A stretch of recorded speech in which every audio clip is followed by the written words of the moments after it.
Hi welcome to max TV.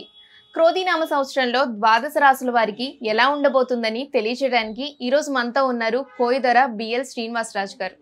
మరి ఆయన మాటల్లోనే మనం తెలుసుకుందాం. నమస్కారం అండి. ఓం నమ శివాయ. అయితే ముందుగా మేషరాశి గురించి తెలియజేస్తారు. ఓం పరబ్రహ్మ పరమాత్మన మహాజగత్తి ఫలయ బ్రహ్మ హరి హరాయకునాత్మ సర్వగతిగామి దర్శ దర్శ దత్తాత్రి నమసంతిని సిద్ధి కురు కురు కురు కురు స్వహ. ఈ క్రోధినామ సంవత్సరము కార్తీక మాసం ముందున మేషరాశి ఫలితాలు మనం ఈరోజు తెలుసుకోబోతున్నాము. ఉగాది అందరికీ నూతన సంవత్సరం శుభాకాంక్షలు. ఈ మేషరాశి వాళ్ళకి సూసే చోళ అశ్విని నక్షత్రము, లేలో భరణి నక్షత్రము 4వ పాదము, అనగా కృతిక నక్షత్రము. ఈ 3 నక్షత్రములు కలిస్తేనే మేషరాశి ఫలితాలు. ఈ మేషరాశి అందున గతంలో వీళ్ళకి జరిగిన దాని కాకోకుండా ఇప్పుడు అతి వేగంగా కొన్ని కార్యక్రమాలు అభివృద్ధిగా కావాల్సినవి, పెద్ద పనులు చేయాల్సినవి, అభివృద్ధికి రావాల్సిన విధానాలు కనబడుతున్నాయి. కానీ ఈ రాశి వాళ్ళు చాలా వరకు చాలా మనస్తత్వం చాలా మెత్తగా ఉంటుంది.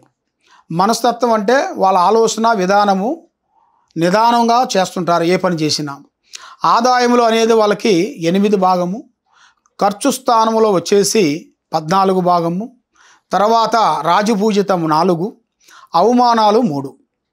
కాబట్టి వీళ్ళకి ఆదాయములు అనేది అంత వెలుగ్గా కనబడతలేదు. ఆదాయం కన్నా ఖర్చు ఎక్కువగా కనబడుతుంది.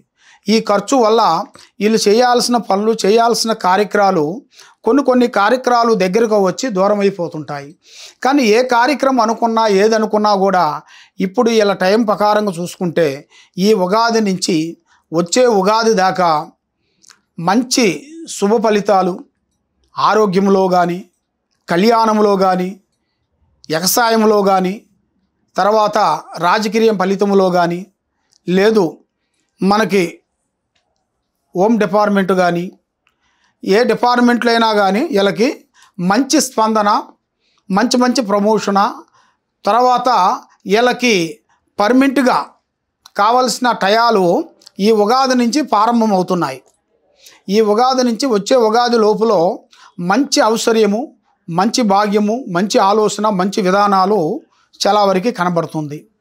కానీ వీళ్ళు ఎక్కువగా పూజించాల్సిన ఆ భగవంతుడు అనుగ్రహం అనేది మేనుగా అష్టలక్ష్మి పారార్థన చేయాలి. ఎందుకంటే వీళ్ళ మీద శని ప్రభావము ఎక్కువగా కనబడుతుంది. 9% శని ప్రభావమే కనబడుతుంది.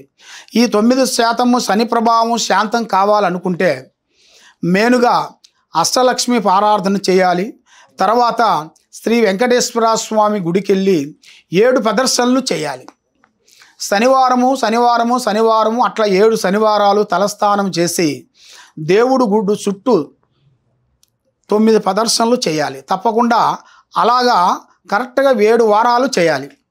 ఈ 7 వారాలు అయిపోయిన తర్వాత 7వ వారం రోజున వీళ్ళు చేయాల్సింది ఏంటంటే నవధాన్యాలు, పసుపు కుంకుమ, నవధాన్యంతో పాటు పండ్లు, దాంట్లో ఒక 3 దోశలు బియ్యము తీసుకొని, ఆకు ఒక్క పండ్లు తీసుకొని దేవుడు గుడికి వెళ్ళేసి అక్కడ ఆ స్వామికి సమర్పించాలి. ఆ స్వామికి సమర్పించినప్పుడు వాళ్ళు చేసిన ప్రయత్నము, వాళ్ళు చేసిన పూజలు ఆ భగవంతుడు అనేది వాళ్ళకి ఒక మంచి దారి చూపిస్తారు. వాళ్ళు ఏ ఫీల్డ్లో ఉన్నా కూడా కానీ, సినీ ఫీల్డ్ కానీ, వ్యాపార ఫీల్డ్ కానీ, ఉద్యోగ ఫీల్డ్ కానీ, రియల్ ఎస్టేట్ కానీ, ఏ విధానంలో ఉన్నా కూడా వాళ్ళకి అది వర్తిస్తుంది. ఆ అమ్మవారి ఆశీర్వాదం, ఆ వెంకటరమణ ఆశీర్వాదము వాళ్ళని తప్పకుండా వాళ్ళ మీద ఉండాల్సిన కొన్ని దోషాలని శాంతం చేస్తుంది. వాళ్ళ మీద నుంచి ఆ గ్రహ దోషాలు కొన్ని వెళ్ళిపోయిన తర్వాత వీళ్ళకి మంచి భవిష్యత్తు, మంచి అభివృద్ధి, సొంత స్థానాలు, సొంత ఇల్లు, సొంత బిజినెస్, వ్యాపారాలు డెవలప్మెంట్ చేయటం, సెటిల్మెంట్ కావటం అలాంటి అతి త్వరలోనే కనబడుతున్నాయి. కానీ ఇది ఏది చేసినా కూడా వీళ్ళు సొంతమే చేయాలి, జాయింట్ ఉండకూడదు. జాయింట్ వల్ల చాలా వరకు కొన్ని సికాకులు, ఇబ్బందులు కొన్ని కనబడుతున్నాయి. సొంతమే చేయాలి. కాబట్టి మీరు ఎలాంటి ఇబ్బందులో ఉన్నా, ఎలాంటి టెన్షన్లో ఉన్నా, ఎలాంటి కష్టాలు కానీ, ఎలాంటి బాధలు కానీ ఉన్నా కూడా తప్పకుండా ఈ కింద నెంబర్కి మీరు ఒకసారి సంప్రదించి మీకు ఏ డౌట్ ఉన్నా కూడా మీ పేరు, వయసు, మీ గోత్రనామం మాకు పంపించినట్టయితే మీ స్థితిగతులను చూసి మీ జాతక బలం ఎంతవరకు వచ్చిందనేది చూసి మేము అన్ని విషయాలు చెప్పగలుగుతాము. మీరందరూ బాగా ఉండాలని కోరుకుంటున్నాము. ఓం నమః శివాయ.